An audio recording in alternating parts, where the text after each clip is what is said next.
উচ্চ মাধ্যমিকে এবার গার্ড দেবেন প্রাথমিক উচ্চ প্রাথমিকের শিক্ষকরা। এসআইআর এর জন্য শিক্ষকের আকাল, তাই এই সিদ্ধান্ত নেওয়া হয়েছে বলে শিক্ষা সংসদ সূত্রে খবর। বৃহস্পতিবার থেকে শুরু হচ্ছে উচ্চ মাধ্যমিক, প্রায় 7 লক্ষ পরীক্ষার্থী রয়েছেন।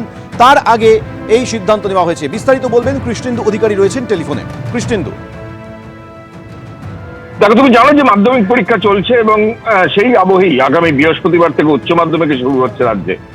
এবং এবার উচ্চ মাধ্যমিক একই ক্লাসে বা একই স্কুলে বা পরীক্ষা কেন্দ্রে 3 ধরনের উচ্চ মাধ্যমিক পরীক্ষার্থী পরীক্ষা দিচ্ছেন। কারণ নতুন সিলেবাসে উচ্চ মাধ্যমিক হচ্ছে এবছর থেকে, সেই সিলেবাসের পরীক্ষার্থীরা তো দিচ্ছেনই, পাশাপাশি পুরনো যারা সিলেবাসে পরীক্ষা বাকি আছে তারা দিচ্ছেন এবং যারা সাপ্লিমেন্টারি বাকি আছে তারাও দিচ্ছেন। অর্থাৎ একই পরীক্ষা কেন্দ্রে 3 ধরনের পরীক্ষার্থী পরীক্ষা দিচ্ছেন এবারের উচ্চ মাধ্যমিকে। 7.5 লক্ষ কাছাকাছি, 7,10,000-এর বেশি পরীক্ষার্থী এবার পরীক্ষায় বসছে।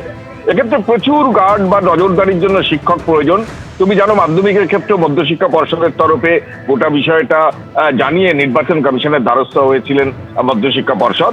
এক্ষেত্রে উচ্চ মাধ্যমিক শিক্ষা সংসদ জেলা প্রশাসনের তদারকিতে গোটা বিষয়টা করছে এবং তারা যেটা জানাচ্ছে প্রায় 35,000-এর বেশি শিক্ষক লাগবে, কিন্তু এত সংখ্যক শিক্ষক পাওয়া যাবে না এটা ভেবে প্রাথমিক স্তর থেকে, উচ্চ প্রাথমিক স্তর থেকে, অন্য স্কুল থেকে শিক্ষক নিয়ে এবার উচ্চ মাধ্যমিক হবে এমনটাই জানা যাচ্ছে।